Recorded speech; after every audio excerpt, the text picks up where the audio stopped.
lapar, kenyang memakannya.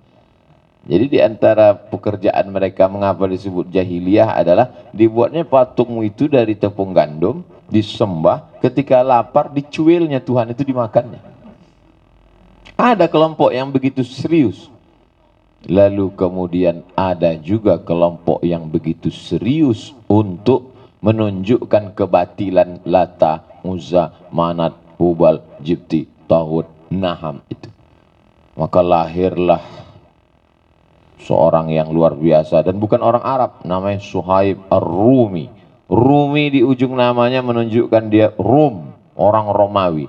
Ada satu surat dalam Al-Quran, surat Ar-Rum, Romawi, Eropa, Italia sekarang.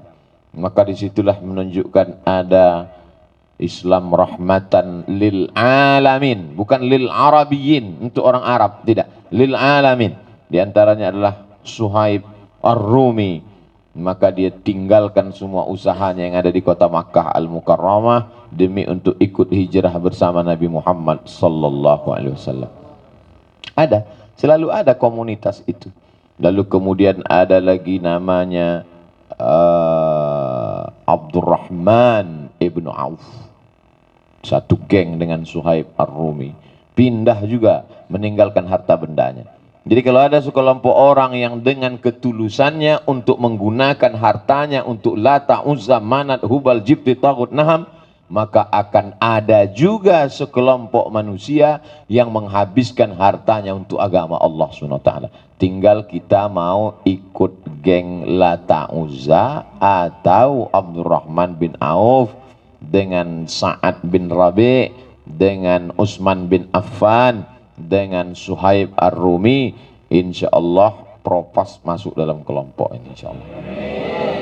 Ustaz Abdul Somad kelompok yang mana? Saya dari seragam udah jelas Propas. Tinggal lagi yang kita masih ragu yang belum berseragam ini. Mereka ini sebetulnya kelompok mana ini sekarang? Tapi kalaulah kita mengelompokkan orang berdasarkan seragam, betapa mudahnya untuk hijrah kalau hanya sekedar dengan seragam. Ini untuk menyenangkan hati yang belum punya seragam. Mana tahu nanti ditanya, kau ikut kelompok mana? Sudah bergabung belum dengan Propas? Hijrah itu di dalam guys, bukan di luar. Kullu hizbim bima ladaihim farihun. Setiap kelompok selalu bangga dengan kelompoknya. Setiap kelompok selalu bangga dengan kelompoknya. Makanya dia mengatakan wa ma ana minal musyrikin wa ana minal muslimin. Itu menunjukkan dia bangga. Satu hari berapa kali dia katakan itu. Hanifan musliman. Lupa.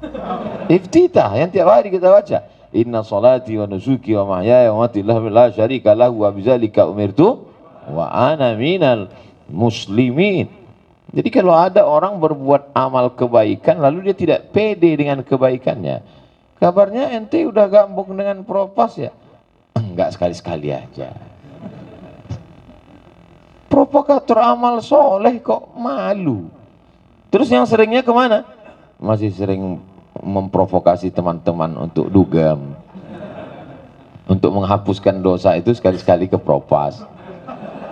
Loh, sebagai khiyarukum fil jahiliyah khiyarukum fil Islam. Begitu Khalid bin Walid masuk Islam, ini Jabal Rumat, jamak dari Ramin. Ramin artinya pemanah. Rama yarmi. Rama artinya melontar. Rama yarmi, melontar. Orangnya Ramin. Kalau pakai alif lam, Ar-Rami. Nama kamu siapa? Rami, pemanah. Rami, pemanah. Jamaknya Rumat. Rumatun, pemanah-pemanah. Rami, pemanah. Nama kamu siapa? Rami, pemanah. Pandai mana? Enggak. Loh, kok namanya Rami? Memanah hati kamu. Jadi nama bukit itu Jabal Rumat, karena di atasnya ada para pemanah-pemanah. Kata Nabi, hai Rumat, pasukan pemanah, nanti aku akan berperang di bawah bersama sahabatku. Kalian di atas, dari atas memanah. Kalau sekarang mungkin namanya sudah berubah, tidak lagi Rumat, tapi snipers. Penembak jitu dari jauh. Kalau aku nanti menang di bawah, kalian jangan turun. Kalau aku nanti kalah, terbunuh dengan sahabat di bawah, kalian juga jangan turun. Kalian tetap di atas. Kalian Rumat, pasukan pemanah di atas bukit. Malang tak dapat ditolak, untung tak dapat diraih. Menang pasukan Nabi SAW di bawah. Begitu menang, konsentrasi pasukan Rumat di atas bukit Jabal Rumat buyar. Mereka sudah dapat tombak, panah, kuda, baju besi. Kita dapat apa nih? Turun mereka ke bawah. Begitu mereka turun ke bawah, kosong di atas pemanah, maka berputar pasukan Khalid bin Walid mengitari bukit dari belakang. Menyerang dari belakang. Akhirnya pasukan Nabi dan sahabat terkepung dari depan dan dari belakang, maka mengalami kekalahan. Nabi dilarikan ke kaki bukit Uhud. Apa komentar ulama sirah tentang ini? Sekali saja kita lawan perintah Nabi, begitulah kekalahan. Apalagi kalau berkali-kali melawan Nabi SAW. Kenapa kita tidak menang? Kita berjuang, kenapa tidak menang? Karena kita berkali-kali melawan perintah Nabi Muhammad SAW. Yang jadi poinnya adalah kekalahan waktu itu banyak orang menganalisa karena pasukan Khalid bin Walid. Khalid bin Walid kan pejuang Islam Pak Ustadz. Ini ceritanya masih CD 1. Ini kan ceritanya perang Uhud. Jabal Uhud. Perang Uhud tahun ketiga.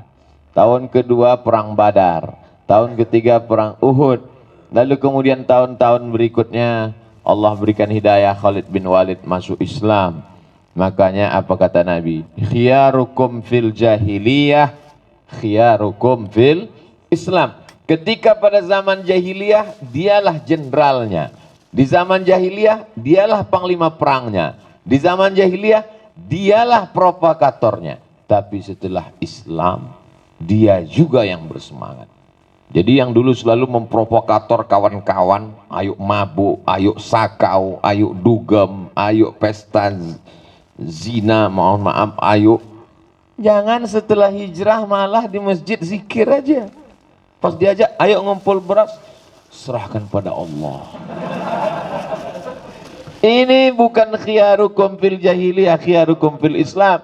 Sebagaimana dulu sebelum hijrah kau menjadi provokator untuk perbuatan dosa, maka setelah hijrah kau mesti menjadi provokator juga, tapi provokatornya berapa? Lebih 2 kali provokator. Jadi kalau dulu sebelum hijrah, sebelum tobat, ngajak orang tiap malam, maka setelah hijrah dia mesti ikut bagi beras ini 2 kali malam, 2 kali siang. Dia mesti datang ke ketua propas bertanya, kapan pembagian? Di awal bulan, kita percepat. Ayo kita bagi beras. Beras, siapa yang mau kita bagi? Pokoknya kita cari aja beras. Tapi jangan gara-gara ini lalu jadi Robin Hood. Menghalalkan segala cara, mencuri, merampas, merampok. Tidak, ini tidak dibenarkan dalam Islam. Banyak orang yang ingin berbuat baik, dia tidak punya, lalu menghalalkan segala cara, mencuri, merampas, merampok.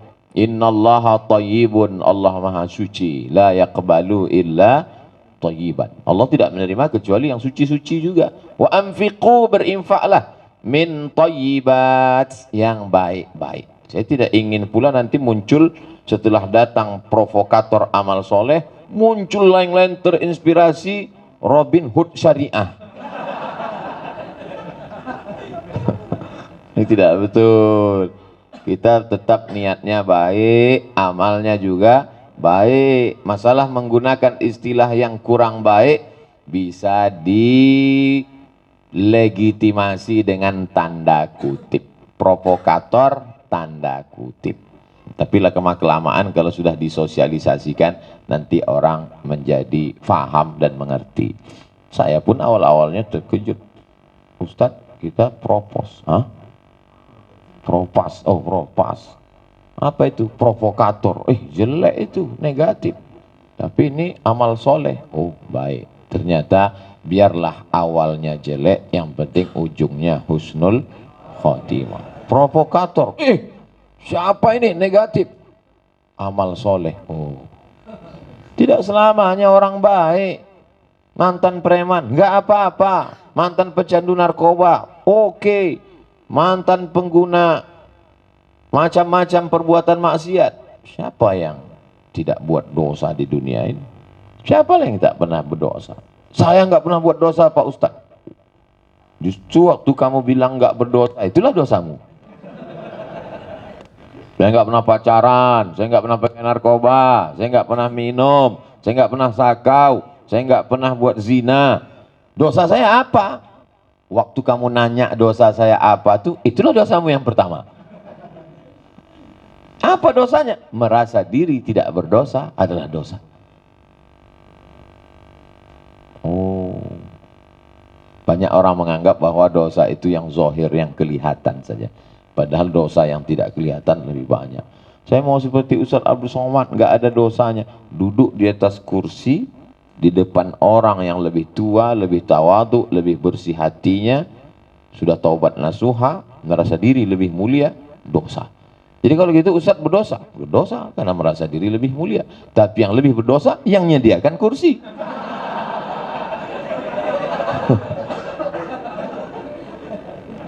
Saya nggak mau disalahkan sendiri, mesti ngajak yang lain.